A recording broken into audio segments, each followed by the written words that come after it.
Pfizer BioNTech vaccine is the comes under the group of mRNA based vaccine. It is a mRNA based vaccine. What is the mechanism of action of this vaccine? mRNA based vaccine is they are using the only mRNA.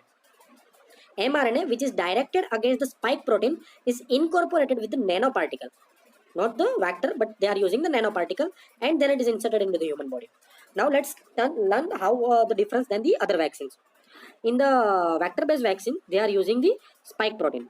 They are using the spike protein, but in case of Covaxin, they are using the entire inactivated virus. Okay, but here they are using the only mRNA.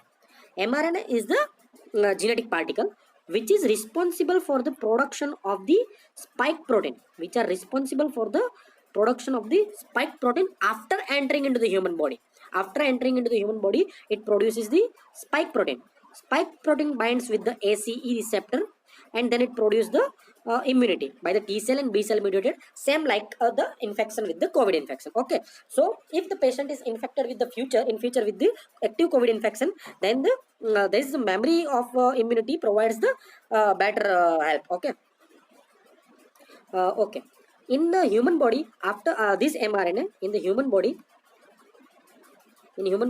this mRNA produces the specific spike protein of the COVID virus and then induce the human immune response by the T cell and B cell mediated. Okay, the main difference is they are using only mRNA, not the spike protein or not the entire inactivated COVID virus. Okay, they are using only and only mRNA.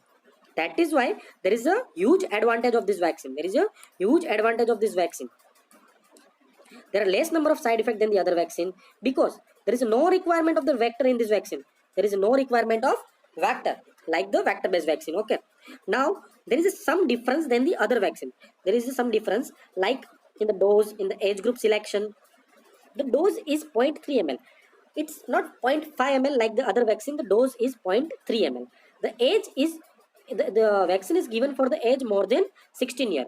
All the vaccines are given for the age more than 18. All the vaccines are given for the age more than 18. But here this vaccine is given for the age more than 16 because all the vaccines are trial for the age less than age more than 18. So there is a contraindication to give the vaccine for the age less than 18 other vaccine, and the contraindication to give the Pfizer BioNTech vaccine is the age less than 60. Okay, the site remains the same, deltoid route remains the same, the dose remains the same too, but the interval is the different. Interval is the 3 week apart, not the 4 week.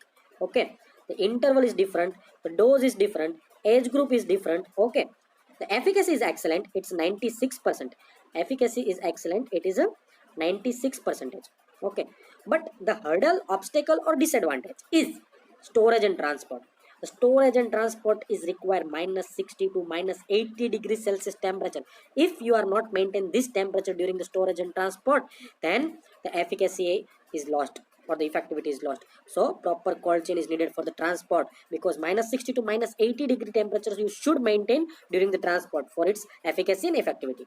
This is the only vaccination which requires the reconstitution before using. Okay, the reconstitution with the 0.9% NaCl. Okay, this is the COVID vaccine which requires the reconstitution before use because it is the preserved at the -60 to -80 degree temperature, so it should be reconstituted before using. Okay, like the other vaccine, it should be used within a 6 hour after the opening of the vial. Okay, after opening of the vial it should be used within a 6 hour.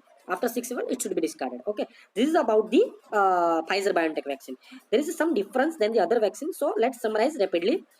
It is mRNA based vaccine. It is incorporated with the nanoparticle and then it is inserted into the human body. There is no requirement of the vector in this vaccine. The dose is different, 0.3 ml not 0.5 ml. The age group is age more than 16 years. The 2 doses required, but the interval is 3 weeks. The efficacy is 96. The storage and transport require -60 to -80 degrees centigrade. Okay, this is all about the Pfizer BioNTech vaccine. Thank you so much.